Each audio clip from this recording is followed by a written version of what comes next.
So we decided to put a video together answering some of the questions you've had about our time in Vietnam so far. So thank you firstly for all of those questions that came through. We've lumped them together in categories so that we can cover sort of more ground on what you wanted to know. So jumping straight in, we are staying currently in Hoi An in Vietnam.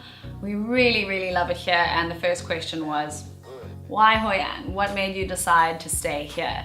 And well, that's pretty simple. We've been here before and we really liked it the first time, and it's one of the cheapest places to live in Southeast Asia. Vietnam is really cheap. Cost of living is so good on the pocket, and obviously it is known as one of the most beautiful cities in Vietnam, which also helped our decision making. And we did check the weather as well, which was really important to us.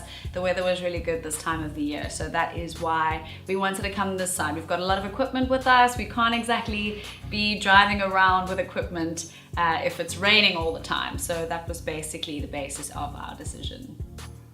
The next question was, how did we go about planning this? So we saved up a good amount of cash that'll last us for the first 3 or 4 months. We then applied for 1-year visas through online travel agencies. They cost around $320 for a approval letter. They send it to you via the internet. It all looks a bit dicey, but it's legitimate. You just close your eyes and pray and hope it works out. I mean, this is the 3rd time I've done it now and it's worked fine. Never had a problem. Then as you get to immigration, when you land in Vietnam, you go to the counter, to the immigration officials. It cost us $135 each for a stamping fee, so that brought the total cost to $455 each for our visas. While we're on the topic of dollars, you might hear us say dollars rather than rands or dong, because it can get a bit confusing when you're dealing with a lot of currencies.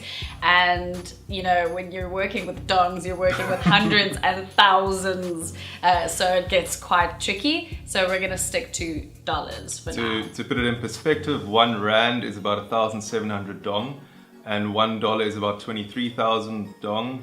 So jumping between the currencies is just not feasible. So and if you did maths literacy like I did, it's a little bit difficult. So we stick to one currency. You've gotten good at it. Takes a little bit of practice, but I've gotten there. Yeah. So let's talk about budget. We've got a monthly budget that we check on every week or so to make sure that we stay on track. By we, I mean Chris. Chris makes sure that we stay on track, and he can make the call as to whether or not we can splurge a little here, maybe we should save a little here, depending on where we're sitting. But so far we're still very much in the budget, and it's very much thanks to him. I'm a self-proclaimed financial planner. Yes. Not trained. So our budget is about $1,300 a month. Our main expenses are accommodation and food. For accommodation, we are paying $420. We managed to score a deal with our landlord. The normal price is $450 a month. And with that, we have to pay about $75 for utilities, being electricity, water's included. That's a lot of money, but that's because the aircons are considered luxury items and we use ours quite a bit. So our bill is quite high. Then on the food side, we spend about $450. That includes eating out and groceries. Eating out is dirt cheap. It's often cheaper to eat out than it is to make your own. So yeah, food's not bad compared to home. A lot more guilt-free spending. A lot more guilt-free, which I love. Yeah. Then for transport, we spend $65 on hiring a scooter every month. And the fuel cost for that is about $15. Compared to home, we were spending that almost daily traveling to work and back. So let that sink in. $15 per month here in Vietnam on fuel, where combined it was $15 per day for both of us on petrol. I mean, the petrol price here is a little bit cheaper. It's 93 US cents. It's about 12 rand something. And they don't get hit with increases as much as we did back home. Sorry, which is South great. Africa. So let's talk about how we managed to set up, how we found accommodation, how we get around, all of those things. Well, accommodation was really a painless experience. So easy. So easy. We decided to book an Airbnb for about a week or two just to be safe, because we thought we were going to be doing some serious house hunting. But all we did was join expat groups on Facebook. We then listed our specifications and boom, within 2 days we had this beautiful place, and we only viewed 2 places. And we came in under budget on this place. So it really was a wonderful experience, and I definitely recommend doing it that way when you get here. In terms of getting around, we've touched on transport costs. Most people here drive scooters or ride scooters. It's definitely the main form of transport. You do see a good couple of cars. There are taxis available everywhere. You can use Grab, which is like the Asian Uber, which works really well. Most people hire bikes or scooters without a license, and it's quite accepted here that it's okay to ride without a license. To be safe, I got a license before coming. You don't want me driving a scooter. That is not safe for anyone. No. Chris does the driving, I sit on the back and I steer him by his shoulders. Technically, it's not legal to ride without a license. I don't want to be doing anything illegal. Also, for health insurance, if something happens, your insurance isn't going to pay out if you don't have a license. So we rather play it safe. Exactly, and you don't want to leave your family to foot the bill when you're in hospital, if you need surgery and you're not covered, and all of a sudden you've got to fork out hundreds and hundreds of dollars. It's not really fair to anyone. We do get quite frustrated when foreigners moan about being fined or pulled over for not having a license. It's illegal. I mean, technically it is illegal, so that is just a risk that you're taking if you want to go without a license. It's up to you. A lot of people do it. We, as we said, wanted to play it safe. Now back to food. A lot of you wanted to know, A, how is the food? B, how much does it cost? Well, we mentioned a little bit earlier that it is so cheap. We love eating here. As we said, it's so guilt-free because you can actually get away with a decent meal for between $1 to $3. Now, obviously you can spend as much or as little as you want. It depends on which restaurant you choose, what your budget is, etc. of course, but we love to stick to the little local restaurants. That's where you get the best prices and also the best food. Come on. But yeah, we absolutely love the food. Every single dish that we've had has been delicious, and we've barely scraped the surface. So we were asked about groceries and grocery shopping. The first problem is finding a supermarket or just a shop that stocks the things you need and has fixed prices. And by fixed prices, I mean they scan a barcode or the price is on the item. At a lot of the smaller shops, there are no prices. So as you get to the till, they just have a calculator, add up a bunch of numbers, and you have no idea. They just give you a total. And as a foreigner, you will always pay more. That's the thing. There's a thing as foreigners tax, and you will see that in restaurants, you'll see that in shops. And remember, when we say supermarkets, we mean hole-in-the-wall shops. You're not going to find a mall or a shopping center anywhere in Hoi An. So there's no such thing really as a one-stop shop. You're going to make many trips to buy everything that you need for the day. Yeah, the nearest shopping mall is in Da Nang, and that's about 27 to 30 kilometers away. And on a scooter, that's actually quite a distance. In terms of how we know exactly what we're buying, a couple of you asked, you know, how do you know what it is that you're purchasing in the shops? Do you understand the labels? Well, there are a lot of imported goods that you will definitely recognize. Those are obviously and unfortunately a lot more expensive.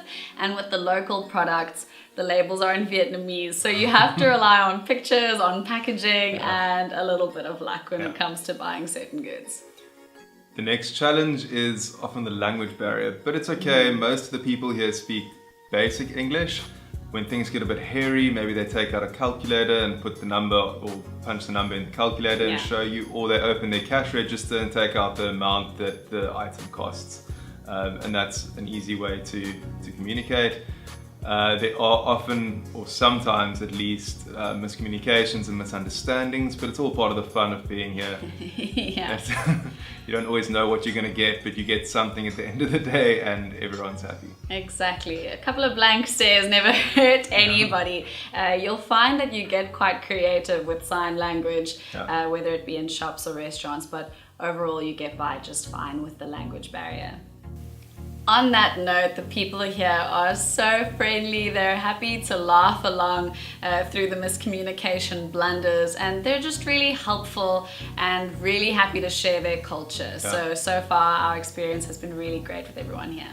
And the couple of Vietnamese friends we've made are so awesome. Amazing people. We've hardly known them for a month and it feels like we've been friends with them for years. It's really cool. Yeah. Work-wise, I know this is a very big question. Everybody wants to know how on earth we're surviving and how we're making money. What is it that you're doing there? I don't understand. What is filling up your time? Well, we do a lot of work online, a bunch of freelancing, and if you want to find out more about what we do, you can go to preview-media.com. At this time of the year, the temperatures range between about 27 and 36. So it is hot and humid. Yes. So the way we deal with this is we try and run all our errands in the morning before it gets too hot. And then also we tend to go to the beach in the afternoon for a quick dip just to cool down. Other than that, when we're in the house, as I mentioned earlier, our air cons work pretty hard. We've got air cons, we've got a fan, anything really to keep ourselves cool. In terms of makeup, now, this is quite funny. I've tried a couple of times to go out wearing makeup and it's just been a big fail. On days like today, it's okay because today is about 26, 27 degrees. That is bearable. The humidity is not too rough. But I mean, when you're looking at these 30+ degree days where the humidity is high, there really is just no point. Forget about foundation. You can maybe get away with mascara because it will melt off of your face and you spend pretty much 24/7 wiping the sweat off of your face anyway. So the couple of times I wore makeup was pretty disgusting because I didn't know how to get rid of my sweat mustache without smudging my makeup. It's just not worth it. Your skin will appreciate it as well, I'm sure, to be able to breathe a little bit more without the makeup on anyway. But on days like today, I can get away with a little bit of a face because it's not too bad. I don't even wear makeup and it feels like my face melts all of the time. So we were asked about our future plans. We've committed to 1 year in Vietnam. We have no idea what's happening after that. Or if we'll even survive the year. Maybe we'll see you guys in a couple of months. No, well, we have no plans. We'll see after the year's over and take it from there. Yeah, and some of you wanted to know if I would be returning to radio. Well, I don't see that happening anytime soon. But as Chris said, there are no fixed plans. Never say never. It might happen in the future. It might not. Maybe we enjoy what we're doing so much that we continue with that. We'll have to see. Yep. And the reason we're doing this now is because we don't have kids. We have a little more freedom so we can take the risk. In the future, if or when we have children, obviously this kind of thing wouldn't be as easy. And we really want to drive home that this was very much a calculated risk. Very much. We didn't pack our bags, buy tickets and hop on a plane and move to Vietnam. We had been talking about this for years. Asia has been a massive part of our lives. Our first date was at a Thai restaurant and 3 months later we got onto a plane and went to the Philippines. So we've been here a couple of times and absolutely love it, and had been talking about being able to travel more freely for a really long time. So it took about, I would say, a year to officially get this thing off the ground. I'd say all the planning and Googling. Thank you, Google. Yeah, Googling for a good year. Yeah. Hard planning for about 6 months before we actually got on the plane. And it was tough. I mean, we had a wedding and a honeymoon to pay for, and we had to make sure to scrap enough cash together to last us for about 3 months as a good buffer before we earned an income. So this isn't just a spur of the moment thing. If you're thinking of doing this, put a little effort into it. It'll be worth it in the end, and you'll find you might be a lot more successful once you've done that. I mean, we say this with hope in our hearts that we will be successful too. So we'll have to wait and see. We'll keep you updated though. Yeah. To wrap it up, we absolutely love it here. There are good days, there are bad days, but we have so many adventures yet to come, and we can't wait to share them with you. And we'll see you in the next video. Yeah.